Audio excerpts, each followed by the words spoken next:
Blog Hello Talk and welcome Radio. to Oops, came in a little bit too soon. Hello everybody and welcome to the Zach Buckler Show. Today's guest is video creator and wrestler Matt Skills, formerly known as Ed Surname. He's responsible for the crazy video show Laugh or Cry TV. He's been mentored by Jake Roberts, graduated from his wrestling school. He's mastered every leg hold ever, and he's a star of Laugh or Cry TV. The ringside seat to My Life Outside the Ring. Let's see, Matt, are you there?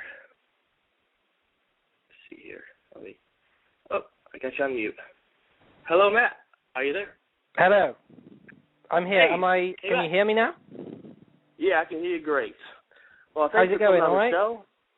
Yeah, it's going great. I interviewed you back in February when you were concentrating on making content for your video channel, Laugh or Cry TV. Now you seem to be focusing on your wrestling career, and you go by the name Matt Skills.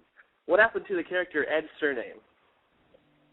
Well, the character Ed Surname is still there, really. It's just a name change. Matt Skills was actually my name before I became Ed Surname because I did wrestling when I was much younger, and I really missed doing it. The only reason I stopped doing it was because the goal of winning the WWE World title became less preferable to me than the goal of eating a blueberry muffin. So I put loads of weight on,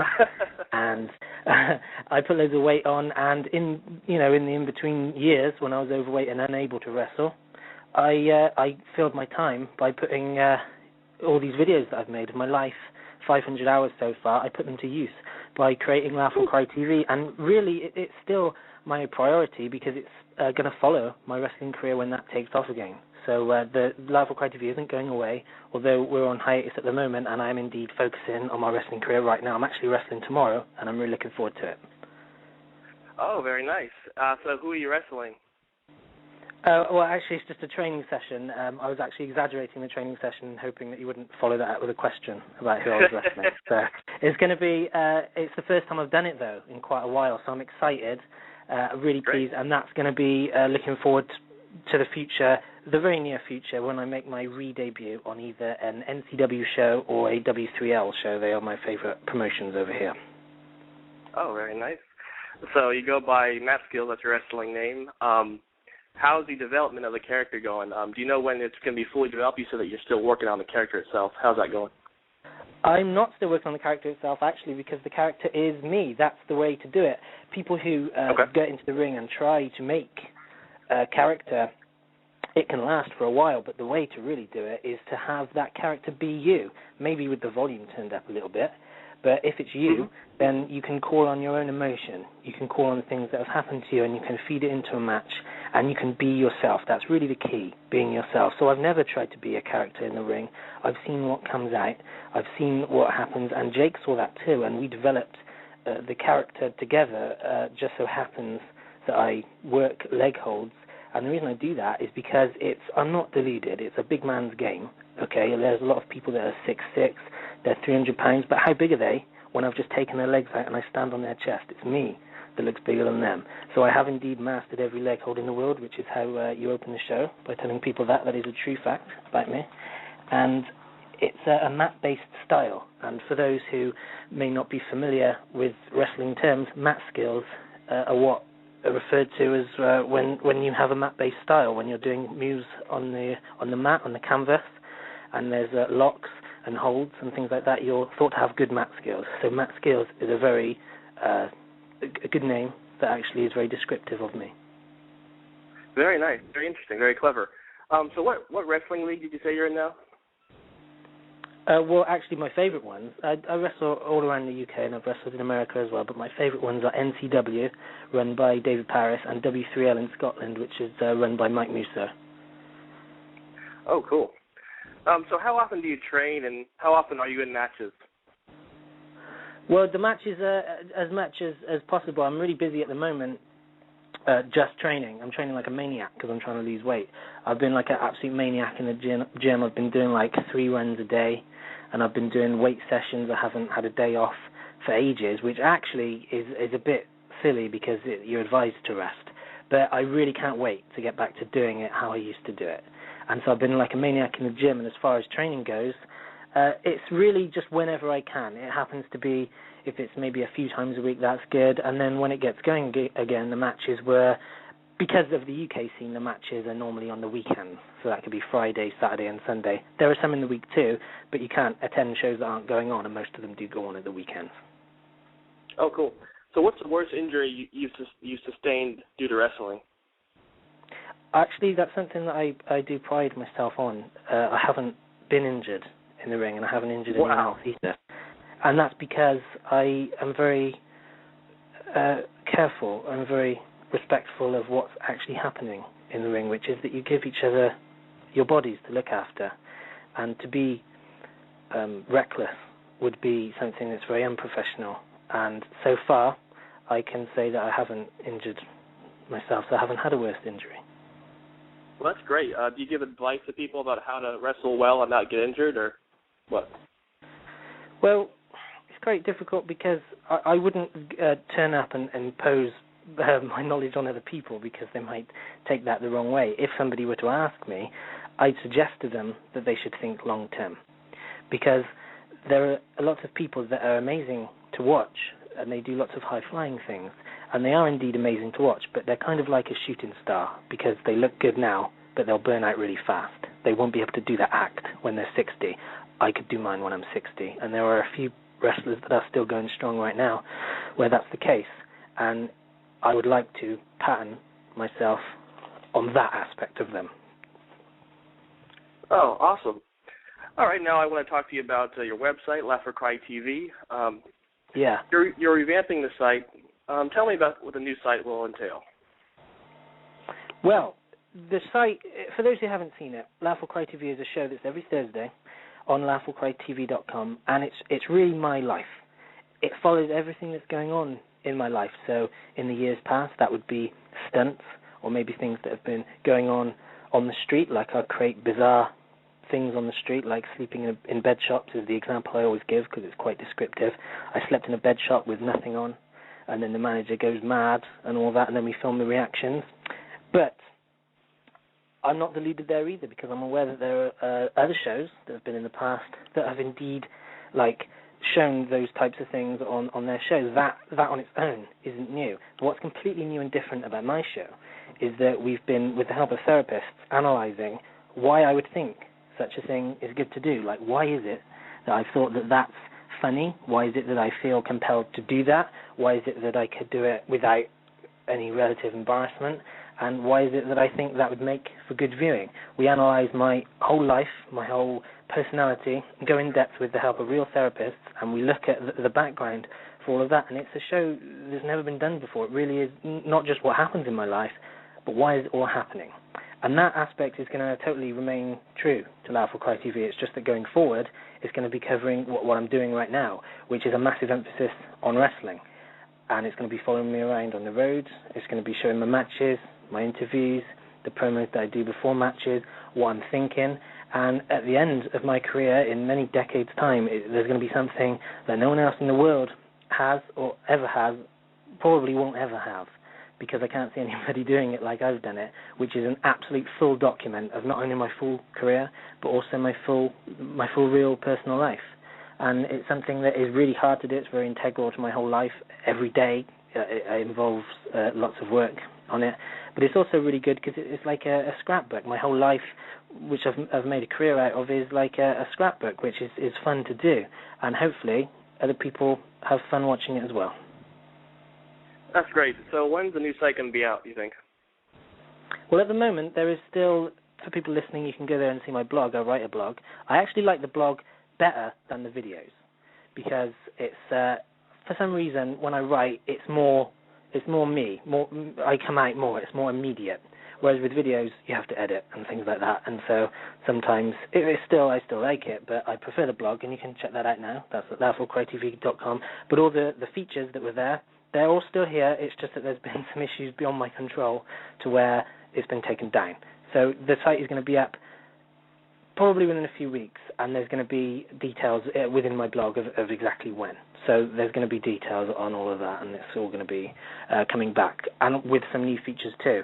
There's going to be like fact sheets on me, loads of amazing facts. I actually sent that to Bleacher Report. I recently did an interview with Bleacher Report, and it was on the front page. I was really pleased, and they looked at my fact sheet and saw the loads of things that have happened to me, and it's something that there's a channel over here, Channel 4. They said that reading that, it seems I've had a unique and extraordinary life. So who knows, maybe it's going to be adapted to television, because I've been in meetings with things like that in the past, but it is a very long process. Yeah, that's cool. I hope that works out. So how popular is wrestling in England? Cheers. How long have you been a fan? How popular is it in England, and how long have I been doing it? Yeah, yeah, exactly. There are wrestling fans in England, and so when you're at the shows, it's really popular because that's where they've gone.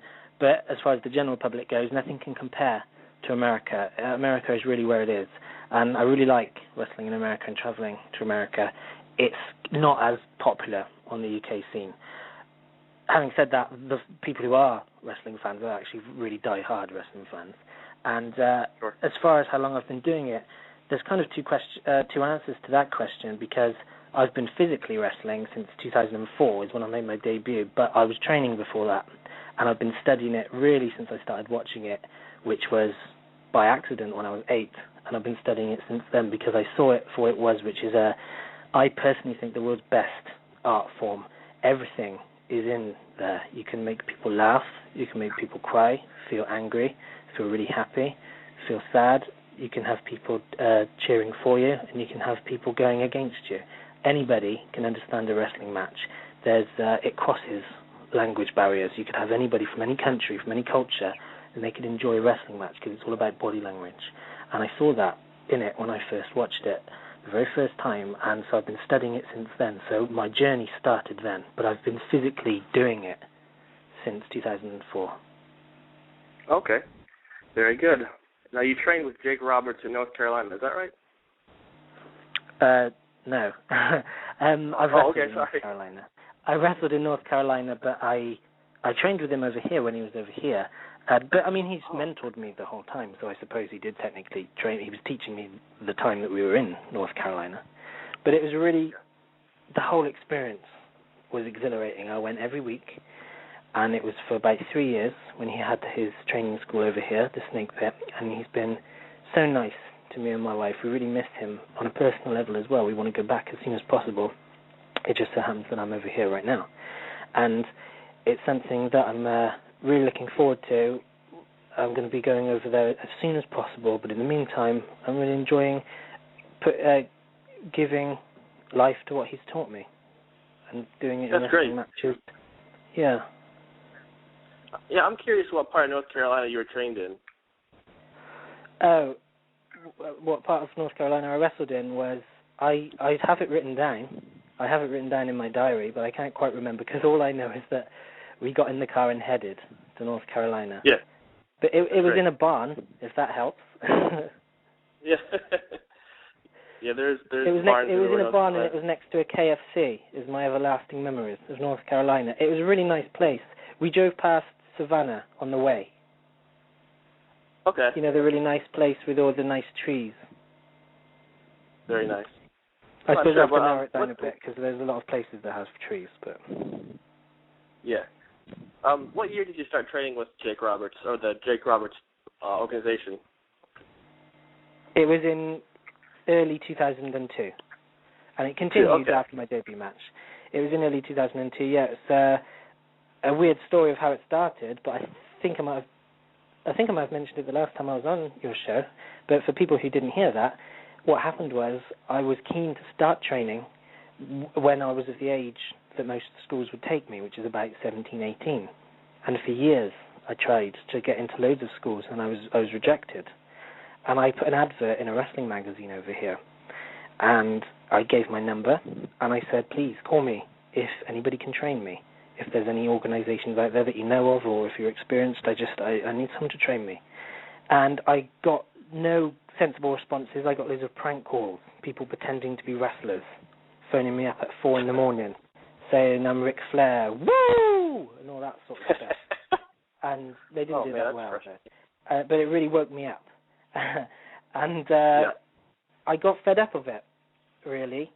And one day, somebody phoned me up and said, I'm Jake Roberts. so I slammed the phone down. The next day, Jake Roberts. I thought, come on, I thought, have some ingenuity, pretend to be someone else at least. And it turned out afterwards that I saw a real advert for Jake Roberts opening up a new school. And I thought, oh my God, that is probably really him. And I slammed the phone down. And I got in touch again, and it's all gone well. But there was a moment there where it was all really weird. Like, you couldn't make that up. It's such a bizarre thing to have happened, especially at at that age, because that was when I was really keen to start doing it, and I thought, have I ruined my chance here? But as it turns out, I didn't, and it's been very kind. Okay, that's great. So when you went to the Jake Roberts School to train as a wrestler, was this the first time you've been to America, or had you been before? No, Jake Roberts had a school over here. Oh, right, that's right. You said that, right. Yeah, and okay. Was that the first time I've been to America, did you say? Yeah. Yeah, well, the first time I went to America was actually years later. When we went to live with him, he kindly let my wife and I stay with him, and it was a really great time. We had a great time I was being taught wrestling, but we had a great time just hanging out as well. And yeah, it was really good. We can't wait to go back. Although there are a lot of, what are they called over there, yellow flies that bite you on the face. That's the only part of it I don't miss. Being bitten by yellow flies. My introduction to yellow flies was one landed on my face without me knowing about it. I was speaking to one of the neighbours, and he just suddenly slapped me across the face really hard. I don't know what the hell was going on. He said, no, it's that there was a yellow fly on your face. And wow. That was all he said. But that was all he said. I took from it that their bites must really hurt, because his slap really did, but apparently less so in his mind. That's pretty crazy. Yeah, I've been stung by them before. Not fun. So, do you like the current state of wrestling? Yeah, I do. I think that it's. I think that there are a lot of people that complain about it, but they're very miserable, because I turn it on now and I see loads of good matches. There are lots of people that are really, really good at it, and I'm really pleased that the art form is continuing. I think that what I was mentioning earlier about it being very relatable to a lot of people has gone. It's gone to show, really, because the business has survived over many decades. You could argue it's the oldest art form, really, and it's something that I don't see ending. I really like it, and I can't wait to be a part of it on a bigger scale. That's why I'm training like a maniac. Yeah, so do you hope to be a part of the WWE one day, or what organization do you want to go to? Yeah, of course, that's the place that everybody aims to go and to make a really good living at it. But that said, I don't try any less hard when I'm in a crowd that isn't a crowd of thousands. The lowest crowd I've ever performed in front of was 11 people, and I really didn't like it because I did like the show itself and the crowd, but I didn't like what was happening backstage, because backstage there were a lot of wrestlers that were saying, well, there's only 11 people out there, so I'm not going to try as hard, or the crowd's not that big, so it doesn't matter. And I thought, no, it does matter, because they've paid their money, and if anything, I gave them more effort than usual, and I always give my full effort, but I was really wanting to not let them down. I think that that's really the right way to do it, and so hopefully I will be in the WWE one day. I will make my own path if I have to, but I'll get there one day. And in the meantime, when I'm wrestling anywhere else, I'm still having a great time doing it. That's great. I'm really happy to hear that. Who's your favorite wrestler? Besides me? Yeah, besides you, of course. Jake Roberts, because his mind is the best mind. You watch some of his matches, and the nuances to the match are just so incredible. My favorite matches and my favorite angles as a kid all involved him. Angles is wrestling term for if there's a storyline or an incident on the television, and they all involved him, or he wrote them, I found out afterwards. And he's my favorite by far. There's nobody that can touch him with psychology, and I'm really grateful to have learned from literally the best. That's great. That's really cool. So what do you think of TNA wrestling? Do you like it? I think it's really good. There's two options. I think everybody on the planet agrees that competition in wrestling really helps, because when there's competition, each side is forced to try harder and bring out as much as they possibly can. So I think it's really good for the business and for the wrestlers as well, because there's another option and another place to work. And it's in Orlando, which has some really good steakhouses. So I'm really looking forward to that.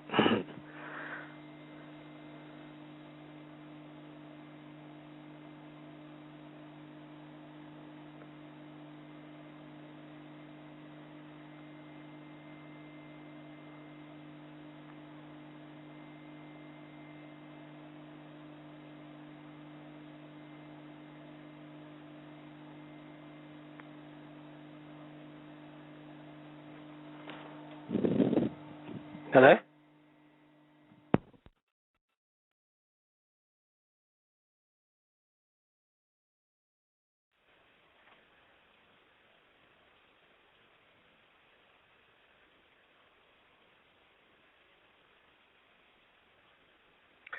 Okay, everybody.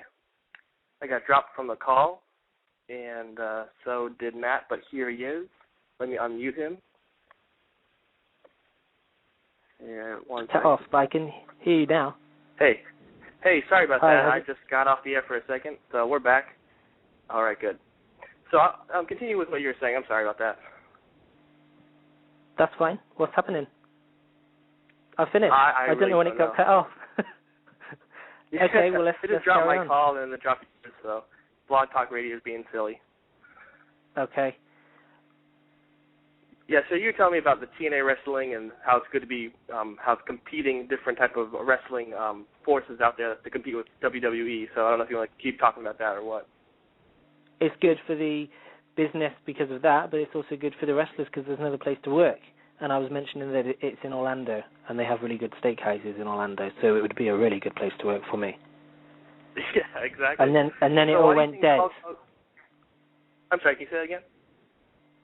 Yeah, I said, and then it all went a bit awkward because the phone went dead, and then ironically it went awkward then because I spoke over you because of the time difference.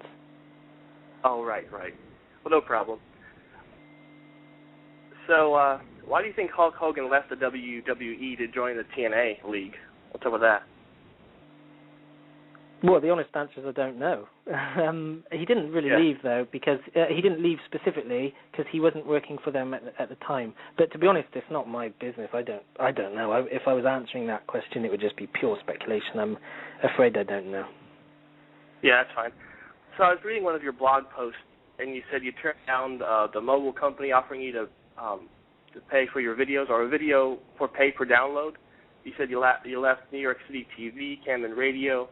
I'm just curious why you've turned down those offers. Yeah, because, well, I had actually worked with all of them at some point, but I turned down, I chose to go away from them just because I wasn't happy there anymore, and it's really a good passion project for me, Laugh or Cry TV. It is a business, it pays my income, but at the same time, I just don't really want to do anything that I don't want to do, and anything to do with those three. My vision was really being diluted. It was being changed, and I had to work with others. And as soon as you do that with art, it's like you're putting a committee on art, and it's that too many cooks spoil the broth. And it's really my show. Definitely. It's like my life is really the cock and balls of the show anyway, and so it's that I wanted to just make it more how I wanted it instead of having to do other people's visions, which was a requirement for really being with a lot of those people. But, I mean, to be honest, they were different. That's the basic answer, but there are different reasons for each one. The mobile phone company, I didn't want to work with them because they were promoting other people with a lot of advertising and not me. And I wasn't their priority, so I didn't want it to be my priority. Camden Radio was what I mentioned just now, really, where it was too many people and it wasn't the same vision for me. And with New York TV, he said that he was going to put me on more than he did, and so it's a verbal agreement that was broken, so I had no interest in continuing that. That's cool. So how do you stand out from all the other wrestlers and video creators in the world? I stand out from wrestling because on a very basic level, I wear a lot of things that are brightly coloured and neon colours, and a lot of other people come in and think it's cool to wear black or something like that, and some of them even wear jeans or things like that that don't have good looks at all. And I'm sure that I stand out because Bill DeMott was the WWE head trainer at the time that I met him, and he said that I had a good look. And I stand out from the other video creators in the world just because of the sheer, back catalogue of what I have. If I'm filming a birthday or something like that, other video creators will just film the birthday and put it on the internet or whatever, and that's as far as it goes. With me, when I film my birthday, if my family are around the table and we're having a chat about something that's happened in our past, I have the actual footage to go along with that, to complement that. And so I can cut in the actual footage. So it's the whole story of my life, but told in a non-linear fashion. And it's really that Channel 4 over here liked about it. They said that was totally my unique selling point. There is nobody in the world that can compete with my back catalogue. It's literally my whole life, and not just showing the incidents, but analysing why this happened, what was my thinking at the time, how has this led to this. And that's what makes me completely different. That's why Laugh or Cry TV is such a unique thing. Okay, very good. So some people, they don't see the entertainment industry as being a legitimate form of work. How do you deal with those people? I don't really, because I don't have to deal with them, because they're not who I speak or deal with on a day-to-day basis. But really, I'd agree with them, because if you take work as having a negative connotation, that most people don't like their jobs. And I found one that I really like, and so in many ways, I'd never have to work again. Okay, good answer. So what does a typical day consist for you, or are your days just completely untypical? That's a word. Yes, that is a good way to put it. They are untypical, but they're very hectic lately. There are periods of non-activity, if that's a word, and loads of activity. Because, for instance, lately I'm in a period of massive activity. I have an interview next week in London, and I'm doing the training tomorrow and doing this now, and I've had interviews last week. And there's a lot behind the scenes going on to get to that point. My rep, Joyce, emails people, and so she covers that side of it, but I'm covering the side of it where if it gets to a certain point in the negotiations, I have to then reply personally on myself. And so if there's a lot of that going on, my day will consist of literally just that. I've sat at the computer for 40 hours straight before now. And other days will involve me going for loads of runs and nothing to do with technology at all. And that's really one of the main appeals of this job to me, because if it was the same every day, I wouldn't like it. It wouldn't appeal to me whatsoever. And it's really hard to get into the line of work and to get going in it. And for years and years and years, it was really, really difficult. You have to be able to deal with loads of rejections, not necessarily personal ones, but they don't really disguise that. They can often get really brutal with what they say. But once you get past that, you'll find out that there's actually quite a lot of opportunities there, probably because not many people are pursuing it very seriously. It's very competitive, but that's why having your own thing, your own unique selling point that nobody in the world can copy, like I do with my back catalogue, and it is literally my life, so they can't copy it, that's made it much easier for me. And that tends to be the thing that people focus on when they write about it in magazines or things like that.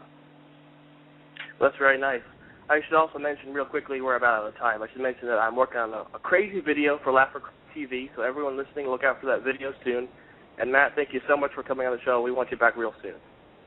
Thank you very much. I'd like to be back, and that video I'm looking forward to as well. For those listening, I asked Zach to do the most crazy, insane, mad thing that he's capable of doing, so I can't wait to see that. Good times. Well, thanks, Matt. We'll talk to you soon. Okay, thanks very much. Bye-bye. Cheers, Zach. Bye. Cheers. Bye-bye. Thank you so much for listening, everyone. Peace out.